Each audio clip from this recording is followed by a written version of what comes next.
Paz do Senhor, tudo bom? Graça e paz. Bem, para quem não me conhece, sou o pastor Gilson, né? Teólogo, pensador, enfim, né? Tô fazendo esse vídeo. Eu não gosto muito de misturar política e religião, né? Mas devido a alguns acontecimentos aí, eu resolvi fazer esse vídeo para manifestar, né, o meu pensamento, a minha crítica em relação à igreja, né, e o seu papel ante o Estado, né, em frente ao Estado. Bem, quando eu olho para o Evangelho, né, de Jesus Cristo,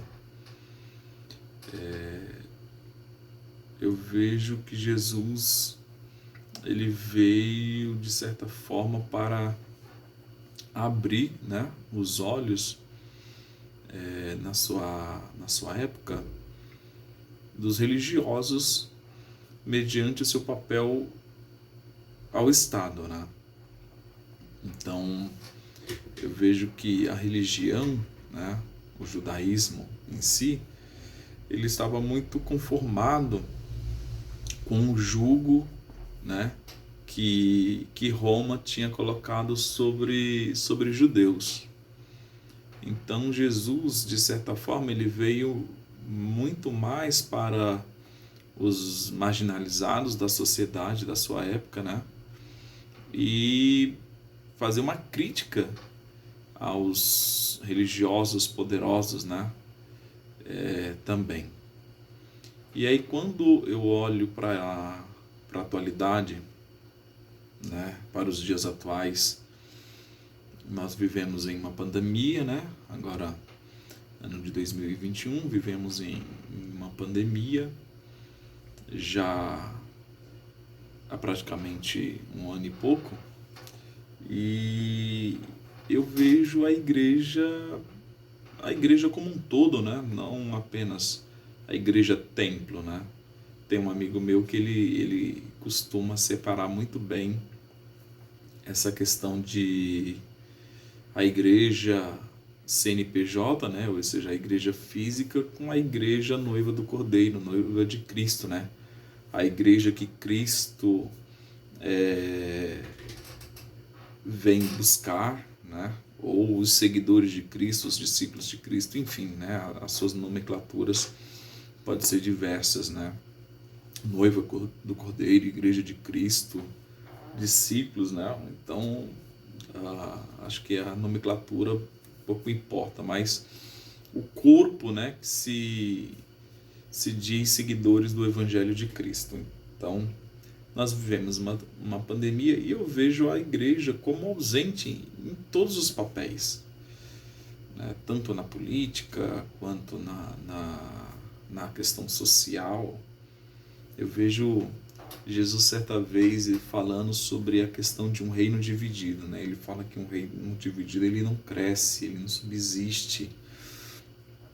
E eu vejo que a igreja hoje ela é um reino dividido. Por exemplo, nós tivemos um pregador do ministério do Belém, né, acho que Belém do Pará, e que em um culto online ele tem um momento profético ali e ele traz uma mensagem divina em que no dia 30, né, na madrugada do dia 30 haveria muitas mortes, haveria, né, muitas catástrofes. E aí eu vejo que muitas pessoas nas redes sociais, ao invés de se colocarem como intercessor, porque eu acredito que a igreja ela deve se colocar como intercessora, né? Aquela que intercede a Deus. E aí eu queria parafrasear um texto de Apocalipse, não quero entrar no mérito da questão escatológica do texto, mas no texto de Apocalipse, apenas para parafrasear uma fala, né? O texto de Apocalipse, capítulo 6, e o verso 10, né, diz assim, apenas a primeira parte, né? E eles gritavam em alta voz, né? Senhor santo e verdadeiro, até quando tardarás em fazer justiça, né? Só apenas essa parte. Aqui, claro que o ambiente aqui era outro e a conotação também aqui era outra completamente diferente. Mas essa fala aqui dos justos, né, pedindo a Cristo, pedindo ao Senhor justiça. Nós olhamos para a sociedade atual, olhamos para o momento atual e nós vemos injustiça, né? O trabalhador, o pai de família que precisa ganhar o seu pão de cada dia, está proibido de trabalhar e sendo perseguido por autoridades, né? Mas as pessoas se apegam a pequenos detalhes enquanto os poderosos estão aí enriquecendo. É muito fácil falar para alguém, né? Não vá trabalhar porque nós estamos numa pandemia, fique em casa, sendo que eu sou sustentado pelos impostos desse cidadão, né? O meu salário, ele está garantido, as minhas regalias estão garantidas. Essa é uma crítica que eu faço ao sistema governamental aqui no Brasil, que assim, eu trabalhador, né, eu pago minhas contas, pago minha água, pago minha luz, pago minha internet, o combustível do meu carro para trabalhar. E os políticos, né, tem aí a rodo plano de saúde. Eu nem plano de saúde eu tenho, porque eu dependo do Sistema Único de Saúde, gratuito aqui no Brasil. Graças a Deus nós temos o SUS. Mas os políticos têm planos de saúde particular. O governo, né, o Estado, seja, ele paga a gasolina do seu carro, paga sua conta de telefone, enfim, as regalias estão aí à torta e à direita. E nós vivemos num momento de recessão de capital, mas existem vereadores e deputados aumentando o seu salário em 50% ou mais do que já ganham, enquanto o povo, né, está ali lutando para receber R$ 250 e no meio dessa pandemia, o que se compra com R$ 250? Nada. Se bobear, nem uma cesta básica, né? Então, eu olho para a igreja e vejo o que a igreja está fazendo. Eu tenho meus impercalços de pensamento, né? Umas questões de raciocínio, de pensamento, de visão, em que a igreja ela deveria se isentar de se envolver no sistema político. Por um outro lado, eu vejo que a igreja ela deveria ter, né, membros da sua comunidade dentro da política para fazer a diferença, né? Para fazer a diferença. Agora, a igreja como um todo, né, seja ela de qualquer tipo de denominação, seja católica, seja presbiteriana, seja batista, seja da Assembleia, metodista, enfim, né? O apóstolo Paulo vai dizer que todos são um único corpo, né? São membros de um único corpo. E aí, às vezes eu vejo que o membro, ele deveria, no mínimo, seguindo as orientações do apóstolo Paulo, orar. Orar, como nós vemos aqui esses anciões orando a Deus, pedindo justiça, né? Esse povo não pode ficar impune, pela injustiça que está cometendo. E se você não tem formas de agir, né, fisicamente, não digo em batalha, em lutas, isso, mas se você não faz parte do sistema governamental, se você não é vereador, se você não é deputado, e aí por diante, você é apenas um cidadão comum, né? Ore. O que eu faço? Às vezes eu não tenho uma voz ativa, né? E eu sei que às vezes esse vídeo também não vai tomar grandes proporções, mas o meu papel eu faço de orar. Senhor, não permita que essa corja, né, que usurpa o suor do trabalhador, saia impune, né? Nos ajude, entre com a providência. A oração, ela tem o seu efeito e o seu poder de mudar a trajetória do mundo através da oração, mas nós precisamos unificar a nossa oração. Como eu falei, teve um pastor que fez uma profecia de que iria acontecer, e ao invés das pessoas se juntarem para orar e falar: Senhor, repreenda o espírito da morte, dá o livramento, né? Entra com a tua providência, tenha sua misericórdia, fazer que nem Abraão fez em relação a Ló quando estava lá em Sodoma, né? Quando Deus resolveu destruir Sodoma e Gomorra, Abraão foi interceder diante de Deus. E aí eu vejo pessoas cristãs, né, zombando da cadê? O que aconteceu? Tal. Gente, isso não é reino de Deus, não. Não. Romanos vai dizer, Romanos 14, livro de Romanos 14, vai dizer que nós temos que tomar cuidado com essas questões secundárias, né?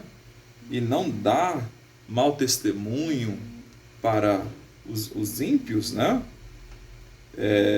Mas o livro de Romanos 14, 17 diz assim: ó, o reino de Deus não é questão de comida ou bebida, ou seja, não são essas questões materiais, né? Não são questões materiais. Mas o reino de Deus é uma questão de justiça e paz, alegria, né, no Espírito Santo. Então, nós temos que pedir a Deus paz, alegria, né, para a classe que é oprimida pelo jugo dos poderosos, né? Nós temos que orar a Deus mediante disso, e não ficar com essas picuinhas, perseguindo um, falando, né, criticando o outro. Eu acredito que se diante da profecia do pastor Ezequias, alguma coisa assim, o pessoal estava torcendo para acontecer. Ora, como assim? Né? Ele falou algo, eu achei até interessante, eu entendi o que ele quis dizer, que ele falou assim: irmãos, Deus me deu uma visão, isso, vamos orar e jejuar para que não aconteça, né? Deus, eu acho que as pessoas estão muito longe de Deus. Deus, quando ele revela algo, é para você interceder e orar, não é que vai acontecer, né? Eu já vi muitas revelações de irmãos que falaram ao meu respeito, e ao invés de eu ficar esperando, deixa eu ver se é homem de Deus, mas deixa eu ver se vai acontecer. Não, eu fui botar o meu joelho, orar, fui jejuar em favor. Senhor, obrigado por revelar o laço do adversário, mas maior é o que está comigo, maior é o Deus que eu sirvo do que o laço do adversário para ceifar, para fazer dano algum a minha vida ou a minha família, enfim. Por isso que nós oramos, por isso que nós intercedemos diante de Deus, que só Ele, só Deus pode fazer, né? Só Deus pode levantar homens e mulheres da presidência ao cargo de vereador, pessoas capacitadas, pessoas comprometidas com o povo, né? E aonde está a igreja? Aonde estão os seguidores de Cristo? Engraçado que quando entregaram Jesus a Pilatos, né? Entregaram Jesus a Pilatos, e Pilatos fala assim: tu és o rei dos judeus? E Jesus fala: tu dizes. Eu não estou dizendo nada, você está dizendo que eu sou rei. E aí Pilatos vai interrogar a Jesus. Lá em João,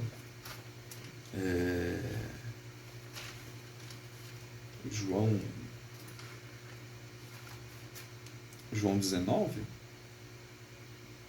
né?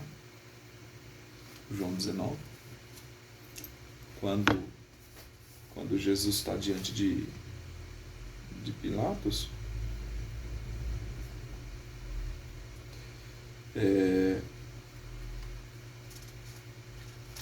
a questão, Jesus estava sendo entregue ao poder romano, e aí Pilatos fala: tu és o rei dos judeus? E Jesus fala: tu dizes. E aí Pilatos continua interrogando Jesus. E Jesus fala assim: olha, Pilatos diz, né? O teu povo e os chefes dos sacerdotes te entregaram a mim. E aí Jesus, ele respondeu assim: o meu reino não é deste mundo. Se o meu reino fosse deste mundo, os meus guardas lutariam para que eu não fosse entregue às autoridades dos judeus. Jesus, ele sabe que o mundo, infelizmente, o mundo ele está condenado por causa do pecado, por causa da arrogância, por causa do homem ego, né? Mas eu acredito que pode haver mudanças, que Deus pode mudar o rumo da história. E aí você pode me perguntar: mas como isso pode acontecer? Simples. Se a igreja parar de picuinha e começar a orar. Orar para que Deus intervenha na história. Para que Deus arranque, né, tire a mentira, o engano dos poderosos. Começando lá de cima, do presidente ao vereador. Que Deus mexa em toda a estrutura, né? E aí, nós podemos fazer alguma coisa? Podemos. Estava conversando com minha esposa que as articulações políticas estão em todos os lados. E a maioria fica brigando. Eu sou de esquerda, eu sou de direita, eu sou do centro. E eu lembro que na época que eu estava na faculdade, estavam discutindo isso. Eu falei assim: gente, eu sou em favor do mais pobre. Eu sou em favor da justiça. Para mim, tanto faz esquerda, direita. Para mim, é indiferente. Eu sei que o meu voto, como cidadão, coloca o político lá, né? E às vezes ele não faz aquilo que eu esperava que fosse fazer. Mas nós temos que orar. Orar para que levante alguém que consiga tirar os privilégios, porque enquanto o povo padece de fome, os políticos continuam com seus privilégios. Mas eu ainda acredito no poder da oração, que a oração faz a diferença entre aquele que serve e aquele que não serve ao Senhor. Que nós possamos orar para que a igreja se manifeste e que a igreja faça a diferença, ok? Essa é apenas um pouco da minha indignação. Um grande abraço, que Deus nos ajude.